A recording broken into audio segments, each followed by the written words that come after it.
Hey guys, welcome back to my YouTube channel. As you guys can see, it's Mindful Mondays with Zaza. Today I have a new face, a beautiful face in the house.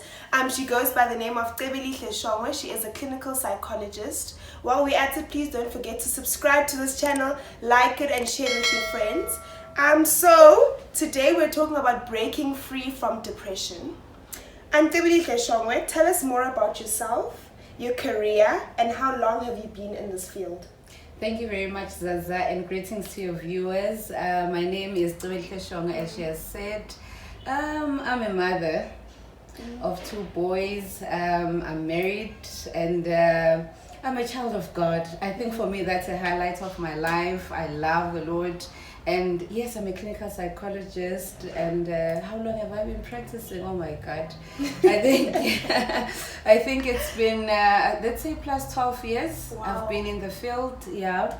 And it's been quite an amazing experience being in that position where people open their world for you to enter and travel that journey of healing with them. And yeah, that's me. I'm passionate about it. I breathe, I live psychology. Wow, that is so powerful. Yeah. And Shongwe, please tell us what sparked your love for psychology. That's actually amazing, growing up in the rural areas of KZN, when we grow up, we used to have a channel called Take 5. No, there was a show actually that was Take 5. I'm sure you won't even remember it. That wasn't even born. So in that show in particular, there was this lady who was an agony aunt. So people would be sending, it was a youth show, so I'll make sure after washing my shirt, I'll quickly go and watch that segment, and then that agony aunt will be there just attending to problems that viewers at home will be sending through. So I was like, I think I'd love to help people, especially people who are crying, people who are in pain, So that's how the spark for psychology, even though it was not clear then what is it that I wanted to be, but when I had that lit, that light coming out there, I was like, okay, actually that agony aunt had sort of a background of counseling. So when I discovered that there's something called psychology, I was like, okay, let me give it a try. This is interesting, and voila, I went to the University of Zululand, and 12 years later, I'm She's here. a psychologist. Yes. That is amazing. As we have discussed, our topic is breaking free from depression. So could you please explain to our viewers what is depression and what are the first common few signs to see that you're spiraling into depression?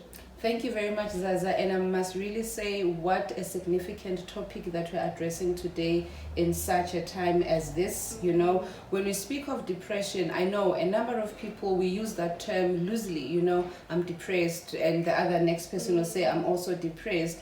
But when we speak about depression clinically, it is a mental disorder, and when we speak about depression, we speak about mood. How do I feel? And the common component of depression, it is that sad mood. It's not like your blues, like people who say, I'm having a blue Monday. We all feel like that when the week starts, but you cannot really say that you are depressed. But once you say, I am depressed, you are saying, I've been having this persistent sad mood, And when we speak about persistent, then we're speaking about at least a course of 2 weeks. So please, if your car breaks down and then 2 days later you cannot really say that I've got depression, and I think that brings us now to what are the symptoms, and that's very important because if we don't know what are the symptoms, it's very easy to drown into depression without knowing. Now remember what I said, it is that component of a mood. So if one were to say I'm depressed, look at your mood. Am I happy? Am I sad? And obviously the answer will be, I am sad for days, right? And we're looking at one of the components of depression as well, which is very common.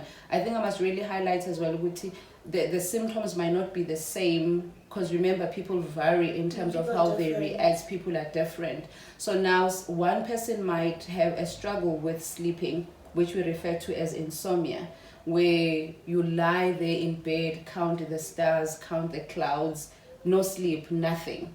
ne? And then maybe you might fall into a sleep maybe around about early hours of the morning, but then it becomes a problem because then maybe at 6 you need to be ready for work, be ready for school, and then what happens then during the course of the day, you find yourself that you have this unexplained fatigue. It's not like I was at the gym, I was lifting, it's not like I ran a marathon, I feel fatigued, but you just feel so tired, but you cannot even explain where that sense of tiredness is coming from. And one of the symptoms as well that are there with depression, when you realize that I'm losing interest of things that I used to enjoy. If playing netball, for example, that's what you love, all of a sudden when your friends call you, Zaza, can we go for a game, you always have excuses, and that pulls you as well into a sense of isolation. Again, that's another symptom. People who are depressed, they don't like being in social spaces, they rather keep to themselves. And I think I'll be making a mistake if I don't mention this one, with being isolated, losing interest in certain things that used to keep you, active and all of that. Most people with depression, they've got these constant negative thoughts of suicide. Why? Depression pushes you into that space of hopelessness, where you feel like, life doesn't have any meaning. Why am I living? And it also pulls back into you as a person. Sometimes you look at yourself, you feel like there's no contribution that I'm making in this world. I feel worthless. That's a common feeling that people who are depressed will feel, and also, because remember, with depression, we're looking at 3 areas of your life. It's your cognitive functioning, which are your thoughts. That's where the negative thoughts come in. Suicidal thought, you think I'm worthless, you think I've got no contribution to make in this life. So people who are depressed, they think negative. Whether the day is beautiful for them, there's something wrong with the day. And also we're looking at the psychological aspect of things, how they look at themselves, how they feel towards themselves as well. And also then we look at the physiological, because remember, depression also does manifest in the body. Those unexplained headaches, lower back aches that you cannot explain. Why am I feeling this way? Digestive system problems. It's a lot. Mostly with us as women as well. You have the skin outbreak, you have acne that you cannot you lose weight. You gain weight, you lose weight. So those are the things, and that's another thing which is important, that when you're looking at, that is what I said in the beginning, we vary as people. Other people when they're depressed, they'll gain weight. Why? They'll run into food for comfort. Others will run away from food and then they will lose weight. So there are a number of symptoms that one can actually look at. Wow, that is so powerful and very insightful. So are there different types of depressions? Because there's the one where you constantly thinking about suicide, and then there could be a lighter one who's just fallen into depression. Are there different stages or different levels of depression? Definitely, there are different levels. We're speaking of mild, moderate, and severe.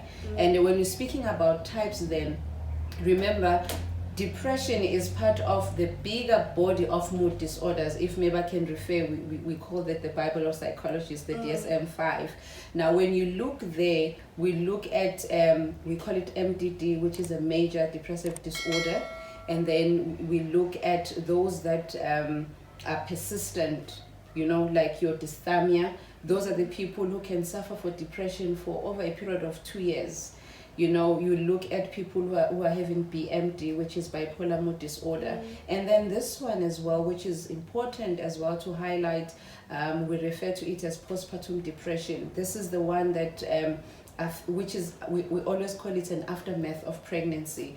Somebody gives birth and then all of a sudden they've got depression. And at the most with this one, the postpartum one, people tend to be psychotic, meaning they lose touch with reality. Now, when you look at the MDD, this is the most common diagnosed one in our practice on day-to-day basis, And again, remember what I said, you can never diagnose yourself with, you say, I'm depressed, if that mood hasn't been consistent for a period of 2 weeks. So if it has been 2 weeks, then one can qualify to be diagnosed. But not diagnosing yourself, you can be aware that I'm having these symptoms, but you need to be seen by a mental health care worker then that will make that diagnosis. And this one, the one that I refer to as the dysthymia, which is the persistent one, these are the people that can function, but like at the back of themselves,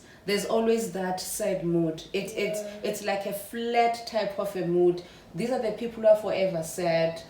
Even if they can win 1 million, they just sad. They just sad. Even if it does not matter what is happening around them, they just don't have that oomph of enjoying what life brings along. So those are the types that are common in our day-to-day practice as psychologists, psychiatrists, and other mental health care practitioners. You're okay. So if I've been diagnosed with depression and I'm on the path to healing, can you give us like tips on how to prevent spiraling back into that dark hole where you were depressed severely? So like, could you just give us tips on how to prevent spiraling back into depression? I must really say, maybe that one is a very tricky question, because one maybe needs to look at what are the causal factors of depression. What is it that causes depression? Because amongst the causal factors, we have the genetic component, whereby we say this runs within families. Gogo had it, auntie had it, my cousin, my dad, my mom, and then it falls on me, you see. And then we have those causal factors like the life events, one is going through a divorce, or one was turned down from a job opportunity, stuff like a lot of things that set us back, traumatic experiences, and then if we speak about how do we avoid spiraling back, we'll have then to look what was the cause in the beginning. Because if you're looking at people who are having depression because it's genetic, that becomes then a problem, because we walk around with that dormant factor within us, like there is this gene, it's just waiting for any event to trigger it. I don't know if that makes sense, and for those people, maybe for them not to spiral back, it's very important. For me, I think it's a level of high functioning when what are the triggers in my life. If drinking too much causes me to be depressed, so a wise person, what do you know? We always say, when you know better, you do better. If being with these particular people in my life causes me to feel depressed, probably because of the stuff that they share, maybe it's quite negative people, and then it sticks with you. When you leave, you are carrying this heavy aura around you, then it sets you back. So now if you know what are the triggers, then, because remember, other people, they're triggered, some by food, some by certain medications, that they take, and then think of someone who's being diagnosed with a chronic disease. If that is the cause of the depression that I had, then what is the best advice there? Being compliant with your treatment for that chronic disease that you have, and also being compliant with the depression medication, then that can actually help you not to spiral back. But one of the things that I must really emphasize on, we must never neglect that we are social beings and we belong to a bigger part of the community. I mean, it's just impossible that you can deal with depression on your own. If I have been depressed or diagnosed with depression, I really need somebody to be my crutch for strength, somebody that will tell me that, things will get better. So for me not to go back, I need that constant support. It can be a parent, it can be a friend, it can be a colleague, it can be another student, wherever you are, just for you to have that source of support. Yeah. So you must reach out to people. And people must reach out to you. I think that is also important, because people with depression, Zaza, the depression pulls you into that black dark hole. So you trying to reach out, it's very difficult. But if people are reaching out to you, like, come out, I'm here, it becomes easy. So it becomes a two-way type of So a then system. your supportive structure has to play a huge role. Plays a huge role. Plays a huge role. Wow. The next question for you. In an African household, it's often very hard to explain depression. So from a psychologist's point of view, what advice would you give our viewers who are struggling to speak up about their depression to their parents, to their African families who do not really understand what depression is? That's also a good question, and it brings us to this reality that mental illness in its entirety holds a strong element of stigma. Whether you are diagnosed with schizophrenia, whether with an anxiety disorder, there is that thing that people think, oh, I cannot come close to Azanda after I've heard that something is wrong with her. Then people tend to pull away from you. Now, that makes most people, even when they've been diagnosed, they rather keep it to themselves than sharing the experience with the significant others, because one, we are so scared of their reaction. I'm also scared. If I'm being rejected, then what will happen of me? But then now, if we speak about a family household, I always emphasize a family is a system. I use an example of my phone. Now, this is a touch screen, but before we use phones with buttons. If one button there is not working, it does not matter how smart you are in terms of maneuvering around the system of that phone. It becomes very difficult if one part is not functioning. Maybe this is the way that I want to give to parents out there, that if your child comes forth and say, I have depression, it is not a moment of saying, hey, sometimes we utter even such that in our family household we've never experienced such, but it is an opportunity. Allow this person to share what are they going through, and the more they share, the more you get more insight in terms of what are they going through. So if now we know what is Zaza going through, we'll then know what is it that we need to do as a family.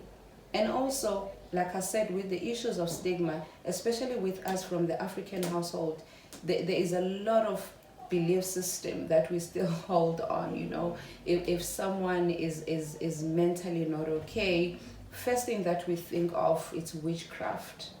And in that process, when we think this person has been bewitched, let's try this, let's try that, in that process, at the most, there's a lot of damage than helping that person to be a better person. We've seen it in our place of practice. When patients come, they will tell you that I've been there. When you give them medication, they sort of struggle to adapt into that because they've been introduced to other form of treatment which works against what we give from the medical field. Wow. So then how can parents identify that, okay, my child is slowly falling into depression, so they can come and reach out to them if the child hasn't spoken? So what should they look out for in a household? Like, is the child shying away from watching TV now? What are these things that you can pinpoint and say, okay, now my child is falling into depression, let me step up and help them? But it starts with the healthy relationships that we develop as families. If as a family we know that when it's dinner time, we eat together as a family, that is an opportunity to actually, as a parent, to assess, even if we don't tell our kids that dinner time is time for mommy and daddy to assess how everyone feels, but it gives that opportunity for you as a family. You get to ask, how was your day? What happened at the sport field? How was your maths class? How was this and that? You get then to understand what is the other person is actually going through. And if that is not formulated, it is very difficult. If we don't have a healthy relationship as members within the system, when someone falls into depression, we just miss it. That is why other parents will tell you that, but I didn't even see any sign. How did it happen that my son hung himself? How did it happen that my daughter did this and that? Because sometimes when we lack that strong relationships as families, because when we have that, we even know which joke turned this one down. which joke excites this one. You'll get to know that. But as a parent, if you have that strong relationship with your kids, it becomes easier. I'm not saying that families who are having strong relationships, their children will never slip into depression or anything like that, and parents not being able to identify. But at least with that strong component, we are able then to see. For example, like you're saying, if we know that Zaza is quite a hyperactive part of the family, and all of a sudden she keeps to herself, she no longer wants to share dinner times with us, she wants always be sitting in the bedroom, and that says a lot as well. And also I must just sensitize parents, even with the graphics that our kids are involved into, says a lot. What are the kids painting on the wall? Your daughter, your son. The paintings on the wall also says a lot. I mean, all of a sudden, this bright girl, this bright boy has these dark pictures on the wall. You know, there is some communication that is being made. But if you are not careful as a parent, that slips through your nose, and you discover later that your child has sunk into depression for such a long time. Well, so guys, on Instagram I have a ask me question thing weekly. So today we have 3 questions. So the first one is, how does one know they are depressed? I think you've answered it, but just like reiterate it again. Yes, again it goes back to the issue of, what is your mood? Am I feeling down? That is the strongest. And remember, it can be for 3 days, it's okay. But if then it goes to another week and another week, then that is a red flag. There is a problem. And as well, it's always important to have self-knowledge. Know yourself. Know what makes you sad. Know what makes you happy. You should have a moment in your life where you have time to yourself, where you take stock of your life. How did my day go? What are the things that I think didn't come the way I had expected them? Because especially with young people, we tend to fail to deal with, we find it difficult to deal with disappointments in relationships, disappointments, romantic relationships, friendships. It's a lot. Disappointed with our results at school. It's a lot. And also we get disappointed with what the things that are happening within our families. So if you know yourself, what are the things that make you happy? What are the things that make you sad? It becomes easier then to identify that I think something is not right with me. Because remember, then it's that sad mood, it's that unexplained fatigue, it is that other people is not just being sad, they become so irritable. Hey, they snap like this. You say one word, hell breaks loose. Yeah, you've just pushed that person. You've just pushed over the edge, exactly. And when you know that this person is not like this, that's also an indicator that something is not right. Yeah. And then the next one is, how do I know the difference between being depressed and just having a series of really bad days? Because in this day and age, it's so normalized for people to say, I'm depressed. So how does that person know, okay, is it just a series of bad days or series of sadness, or is it just depression? I think you've already said it, but just say it again. So I always tell people that, Mondays, we normally say it's blue Mondays. I call my Mondays blessed Mondays. So instead of that blue, I've put a word blessed, So meaning if I'm feeling blue this Monday and next Monday and the other Monday, that's okay, because it's different Mondays. It's not like it's Monday to Sunday, and it's in that persistent pattern. You see, because the problem is, if there are breaks in between when I feel better, then it's okay. Then it goes back to the question that we've just addressed, that know yourself, what are the things that maybe are triggering that mood. But once it starts to affect your day-to-day functioning, then there's a problem. Like for example, now you dread waking up in the mornings, when it's time to wake up, go to class, you're like, oh my God, and you have to think really about it. Let's look also even in terms of self-care. People who are depressed, they really neglect themselves because they don't have the energy to love themselves, the energy to take care of themselves. That is not a priority in their lives. So looking at those things, then you'll get to understand what is it that is really happening with me. Wow. And then the last question for you. How does one help a friend who suffers from depression in this time? Because we can't see them. The only access we have is a phone. We can't see our friends. So how do you help your friend in this time right now who's actually struggling with depression, and you are their pillar of strength because they haven't spoken about it in their families? I must really say this is a very difficult time we've ever had in humanity. I said this other day, I said nobody has ever lived in this time. So all of us, it's a trial and error. We are trying to see if it's going to work out. And obviously with people who are already diagnosed with depression, it's going to be more difficult than the normal person, you know. But in that same breath of air, we really appreciate that there is technology, because think if this time had happened where we are locked down, you cannot be able to call anyone, you cannot be able to Skype anyone, Zoom anyone, and even just see somebody's face. But with all those resources put into play, they tend to at least alleviate the pain that we are actually going through in this time. Now, it is my responsibility, your responsibility, that we do take care of each other. If I already know that my friend has depression, one, I need to know who diagnosed them, because it can't be that it's them who have diagnosed themselves. It must have been a health professional.